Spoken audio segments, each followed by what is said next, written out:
జగన్ గారు ఈరోజు కాదు 4 దశాబ్దాలుగా 3 తరాలుగా రాజారెడ్డి గారి దగ్గర నుంచి రాజశేఖర్ రెడ్డి గారి నుంచి ఈరోజు జగన్మోహన్ రెడ్డి గారి వరకు 3 తరాలుగా ఆ కుటుంబంతో సన్నిహిత సంబంధాలు ఉన్నటువంటి వ్యక్తిగా నేను ఒక్కటే చెప్తా ఉన్నాను.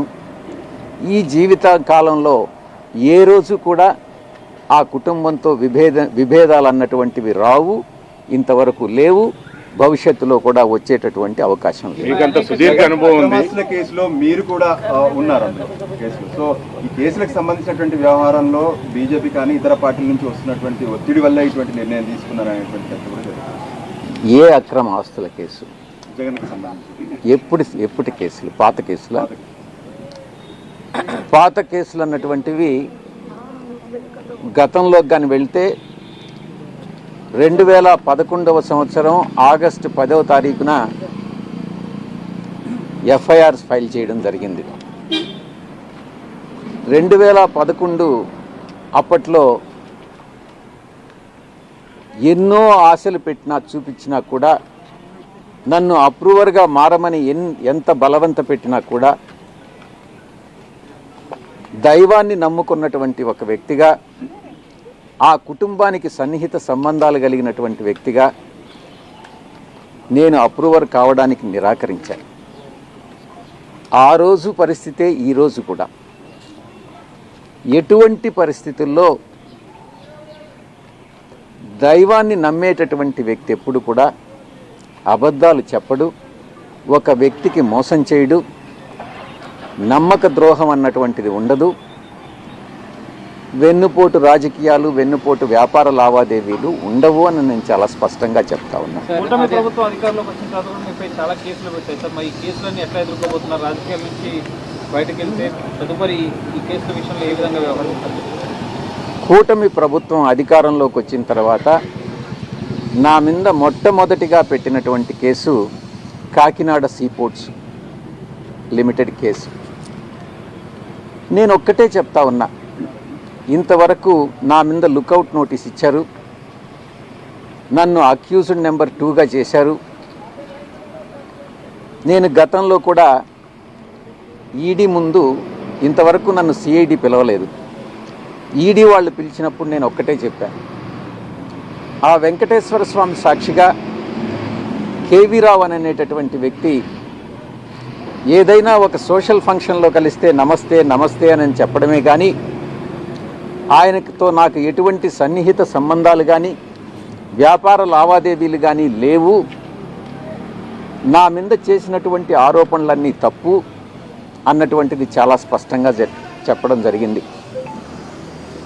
నేను వెళతాను, ఆయన్ని రమ్మనండి, ఆ దేవదేవులైనటువంటి వెంకటేశ్వర స్వామి మీద ప్రమాణం చేస్తాము అని మరొక్కసారి మీ ముందు నేను చెప్తా ఉన్నా, కేవీరావు గారు చెప్పేది నిజంగానైతే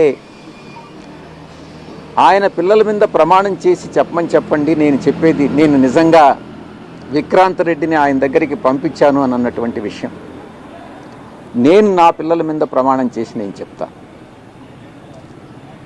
నాకు కాకినాడ సీపోర్ట్ విషయంగా ఆ ట్రాన్సాక్షన్ గురించి ఏ రోజు నాకు ఎవ్వరూ చెప్పలేదు, నాకు తెలియదు. కేసు పెట్టిన తర్వాత పూర్తిగా వివరాలన్నీ సేకరించిన తర్వాత అప్పుడే నాకు కాకినాడ సీపోర్ట్ అరబిందో వాళ్ళు అక్వైర్ చేశారు, 42% ఏదో అక్వైర్ చేశారు అన్నటువంటి విషయం తెలిసింది. చెప్పేది పూర్తిగా వినండి.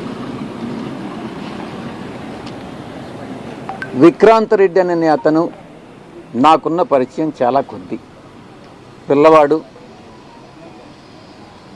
ఎక్కడైనా కనపడితే ఎలా ఉన్నావు విక్రాంత్ అంటే ఎలా ఉన్నావు అన్నటువంటిదే కానీ, విక్రాంత్ రెడ్డికి నాకన్నా ఎక్కువ పరిచయాలు ఉండేటటువంటి వ్యక్తి. నేను అతన్ని కేవీరావుకి ఇంట్రడ్యూస్ చేయాల్సినటువంటి అవసరం లేదు. మొట్టమొదటిగా ఎవరైనా ఏదైనా ఉద్యోగం కోసమో ఎవరైనా వస్తే ఏదైనా ఇండస్ట్రియలిస్ట్కి ఫోన్ చేసి చెప్పమంటే చెప్తానే కానీ నాకు ఏ వ్యాపారాలు లేవు. నేను పూర్తిగా 24 గంటలు 365 రోజులు పార్టీ కోసంగా నేను పనిచేసే కానీ రాజకీయాల్లో ఉన్నానే కానీ నాకు ఎటువంటి వ్యాపారం లేదు. నేను దేంట్లోనూ భాగస్వామిని కాదు. మరొక ముఖ్యమైనటువంటి విషయం, కొన్ని పత్రికలు కానీ కొన్ని ఛానల్స్ కానీ నేను చూస్తూ ఉన్నాను నిన్నటి నుంచి, ఈ కాకినాడ సీపోర్టు విషయంగా ఈ యొక్క రాజీనామాకు లింక్ చేసి ఎక్కడో అది జగన్ గారికి తగిలింది కాబట్టి విజయసాయిరెడ్డి రాజీనామా చేస్తున్నాడు అన్నటువంటి విషయాన్ని కొన్ని ఛానల్స్ చెప్తా వస్తూ ఉన్నాయి. నేను ఒక్కటే చెప్తా ఉన్నా, మా వియంకుడు నా క్లాస్మేట్ బీకాంలో, ఆ తర్వాత ఆయన వ్యాపార రంగంలోకి వెళ్ళిపోయాడు, నేను సిఏ చార్టర్డ్ అకౌంటెంట్గా వెళ్ళిపోయాను. తర్వాత మళ్ళీ తిరిగి కలుసుకున్నది నా కూతుర్ని ఆయన కొడుక్కి సంబంధం చేసుకున్న తర్వాతనే. ప్రమాణం చేసి చెప్తా ఉన్నా, ఆయన వ్యాపార లావాదేవీలు ఏది కూడా నాతో ఏ రోజు డిస్కస్ చేయరు, వాళ్ళకి ఎన్ని ఫార్మా యూనిట్స్ ఉన్నాయన్నటువంటి విషయం కూడా నాకు తెలియదు. ఎందుకంటే కుటుంబ వ్యవహారాలు సక్రమంగా ఉండాలి అని అంటే ఆర్థిక వ్యాపార లావాదేవీలు ఉండకూడదు అన్నటువంటి విషయం నేను బలంగా నమ్ముతా. వాళ్ళు ఏం చేస్తున్నారు, వాళ్ళ వ్యాపారం ఏంటి, దాంట్లో జోక్యం చేసుకోవడం అన్నటువంటిది మంచిది కాదు అన్నటువంటి ఒకే ఒక సిద్ధాంతంతో నేను ఏ రోజు కూడా భగవంతుడి సాక్షిగా చెప్తున్నాను, వాళ్ళ వ్యాపారాల గురించి నాకు తెలియదు, తెలుసుకోదలుచుకోలేదు, భవిష్యత్తులో కూడా నేను జోక్యం చేసుకోను. ఆ ఛానల్స్ ఎవరైతే టెలికాస్ట్ చేశారో వాళ్ళకి నేను విజ్ఞప్తి చేస్తూ ఉన్నా, వాళ్ళ విజ్ఞతకే వదిలేస్తున్నా, దయచేసి ఇన్ఫరెన్సెస్ డ్రా చేయొద్దు, వార్తలను వార్తలుగానే ప్రచురించండి, ప్రసారం చేయండి, మీ యొక్క వ్యూస్ని తీసుకొచ్చి ఇతరుల మీద రుద్దవద్దు అని అన్నటువంటి విషయాన్ని నేను చెప్తా ఉన్నా. కేసుల నుంచి రాజకీయాల నుంచి తప్పుకుంటే ఈ కేసులను ఏమన్నా మాఫీ చేస్తాం కానీ అట్లాంటివి ఏమన్నా వచ్చిందా మీకు? అది కూడా ఒకటి సార్. రాజకీయాల నుంచి నేను తప్పుకుంటే నేను ఇంకా బలహీనుణ్ణి అవుతానే కానీ బలవంతుణ్ణి కాదు కదా. అలాంటప్పుడు కేసులు నాకు ఎందుకు మాఫీ చేస్తారు, నన్ను ఎందుకు తప్పిస్తారు? అది కాదు సార్, అసలు ఎందుకు ఆల్ ఆఫ్ సడన్ ఈ డెసిషన్ తీసుకోవడానికి ఏ కారణం ఉంది? అంటే అసలు ఒక పెద్ద కారణం లేకపోతే ఇప్పుడు మీరు ఒక లైమ్ లైట్ లో ఉన్నారు, స్టార్. 40 రోజుల క్రితం కూడా మీరు ఇన్ని వెంకటేశ్వర స్వామి మీద ప్రమాణం చేసి చెప్పారు, ఇది కూడా ఒక నిజం చెప్పండి. అసలు ఏం జరిగింది, ఎందుకు ఈ డెసిషన్ తీసుకున్నారు, దీని వెనకున్న కారణం ఏంటి? నేను ఇప్పుడే మీకు చెప్పా, నేను అబద్ధాలు చెప్పను అని. నిజం చెప్పండి. నిజం చెప్పండి. అంటే నేను ఇప్పటి వరకు అబద్ధం చెప్పానని అర్థం? అంటే ఇప్పటి వరకు అబద్ధం చెప్పానని ఏ ఛానల్ నుంచి? ఇదొకటి నిజం చెప్పండి. కారణాలు ఏంటి? అంటే ఇప్పటి వరకు అబద్ధాలు చెప్పాను, ఇదొక్కటి నిజం. వెనకాల ఉన్నటువంటి నిజమైన కారణాలు ఏంటి? పూర్తిగా వ్యక్తిగతం. నేను ఈ యొక్క